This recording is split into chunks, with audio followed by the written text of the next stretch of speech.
Mahfud menyinggung kesenjangan kepemilikan lahan konglomerat dibandingkan dengan petani. Namun Gibran menjawab kesuksesan Jokowi dengan pembagian sertifikat, maksudnya sertifikat lahan. Tentunya ini bukan jawaban reformasi agraria. Muhaimin menambahkan persoalan hak-hak adat yang harus dilindungi dengan mempercepat undang-undang terkait hukum adat. Jangan seperti rezim yang selalu menampilkan seremonial penggunaan baju adat secara periodik namun masyarakat adat disingkirkan. Mahfud dan Muhaimin setuju perusakan hutan atau deforestasi terjadi sangat buruk di era Jokowi. Sampai saat ini Pak Jokowi dianggap tidak melakukan upaya serius untuk mencegah deforestasi. Jumlah penggundulan hutan mencapai 12 juta hektar selama 10 tahun terakhir. Bahkan menurut Pak Mahfud, saat ini aktivis lingkungan itu ditangkap jika mengkritik pemerintah. Pak Mahfud juga menyoroti kegagalan Jokowi dalam kemandirian pangan. Hal itu bertentangan dengan janji Jokowi pada debat Capres 2014 bahwa tidak ada lagi impor pangan jika dia jadi presiden.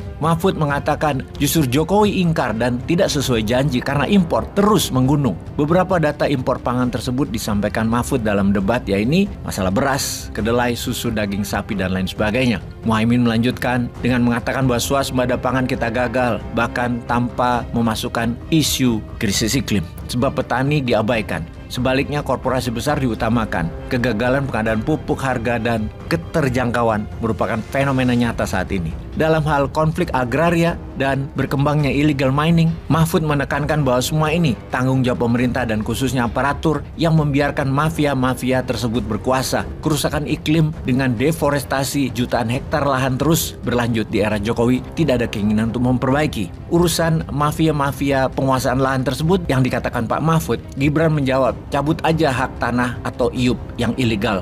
Lah, ilegal yang nggak punya IUP, Mas. Apa yang dicabut? Bagaimana sih? Mahfud mengatakan bahwa justru pemerintah saat ini melindungi mafia-mafia tambang dengan menghalangi prinsip-prinsip keterbukaan informasi dan pembiaran oleh aparat. Menurut Mahfud, langkah penting adalah negara harus membuka siapa-siapa pemilik lahan-lahan di Indonesia, termasuk yang melakukan penguasaan secara ilegal. Kedua, pedang hukum jangan lagi tumpul. Hilirisasi Jokowi yang dibanggakan Gibran sebagai program strategis dalam memajukan bangsa serta menciptakan lapangan kerja, menurut Muhaimin dilakukan secara ugal-ugalan, tidak mensejahterakan penduduk lokal dan mendatangkan tenaga kerja asing yang banyak.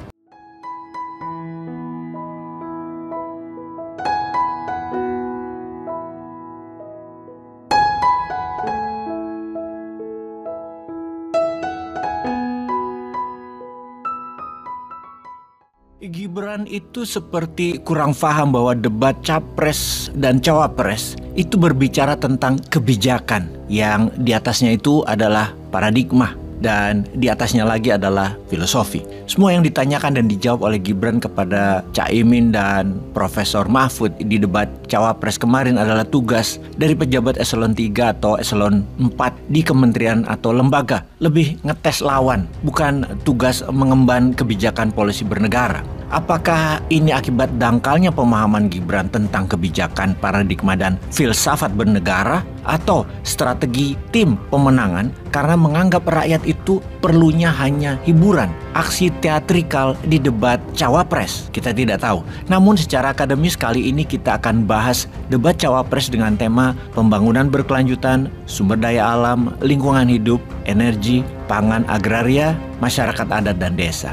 Ada beberapa catatan penting yang perlu dipahami, yaitu Caimin dan Pak Mahfud berusaha serius membahas tema debat dalam tingkat policy debate, sementara Gibran terlihat belum cukup ngerti dan tidak memiliki kapasitas yang cukup untuk debat di tingkat kebijakan. Misalnya ketika Gibran menyinggung soal istilah LPF, lithium ferrofosfat, tidak jelas pertanyaan Gibran dalam konteks persoalan atau solusi yang dibutuhkan pada level kebijakan nasional atau apa. Begitu pula pada isu greenflation yang ditanyakan pada Pak Mahfud, apa yang ditunjukkan itu adalah degradasi lingkungan dalam konteks ekonomi lingkungan atau konteksnya apa? Pak Mahfud kecewa dengan Gibran yang sangat recehan bertanyanya, tidak berkelas dalam berdiskusi tersebut.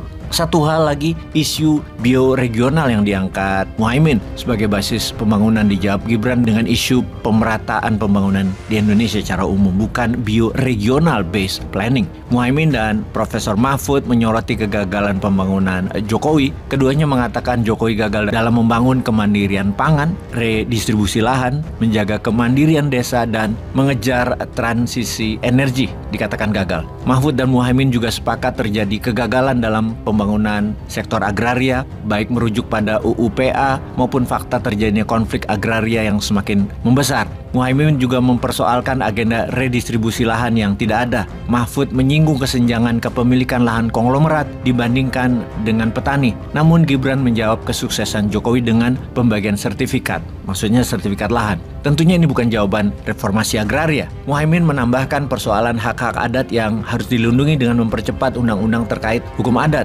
Jangan seperti rezim yang selalu menampilkan seremonial penggunaan baju adat secara periodik namun masyarakat adat disingkirkan. Mahfud dan Muhaimin setuju perusakan hutan atau deforestasi terjadi sangat buruk di era Jokowi. Sampai saat ini Pak Jokowi dianggap tidak melakukan upaya serius untuk mencegah deforestasi. Jumlah penggundulan hutan mencapai 12 juta hektar selama 10 tahun terakhir. Bahkan menurut Pak Mahfud, saat ini aktivis lingkungan itu ditangkap jika mengkritik pemerintah. Pak Mahfud juga menyoroti kegagalan Jokowi dalam kemandirian pangan. Hal itu bertentangan dengan janji Jokowi pada debat Capres 2014 bahwa tidak ada lagi impor pangan jika dia jadi presiden. Mahfud mengatakan justru Jokowi ingkar dan tidak sesuai janji karena impor terus menggunung. Beberapa data impor pangan tersebut disampaikan Mahfud dalam debat, yaitu masalah beras, kedelai, susu, daging sapi, dan lain sebagainya. Muhaimin melanjutkan dengan mengatakan bahwa swasembada pangan kita gagal, bahkan tanpa memasukkan isu krisis iklim, sebab petani diabaikan. Sebaliknya korporasi besar diutamakan. Kegagalan pengadaan pupuk, harga, dan keterjangkauan merupakan fenomena nyata saat ini. Dalam hal konflik agraria dan berkembangnya illegal mining, Mahfud menekankan bahwa semua ini tanggung jawab pemerintah dan khususnya aparatur yang membiarkan mafia-mafia tersebut berkuasa. Kerusakan iklim dengan deforestasi jutaan hektar lahan terus berlanjut di era Jokowi, tidak ada keinginan untuk memperbaiki. Urusan mafia-mafia penguasaan lahan tersebut yang dikatakan Pak Mahfud, Gibran menjawab, cabut aja hak tanah atau IUP yang ilegal. Lah, ilegal yang nggak punya IUP, Mas. Apa yang dicabut? Bagaimana sih? Mahfud mengatakan bahwa justru pemerintah saat ini melindungi mafia-mafia tambang dengan menghalangi prinsip-prinsip keterbukaan informasi dan pembiaran oleh aparat. Menurut Mahfud, langkah penting adalah negara harus membuka siapa-siapa pemilik lahan-lahan di Indonesia, termasuk yang melakukan penguasaan secara ilegal. Kedua, pedang hukum jangan lagi tumpul.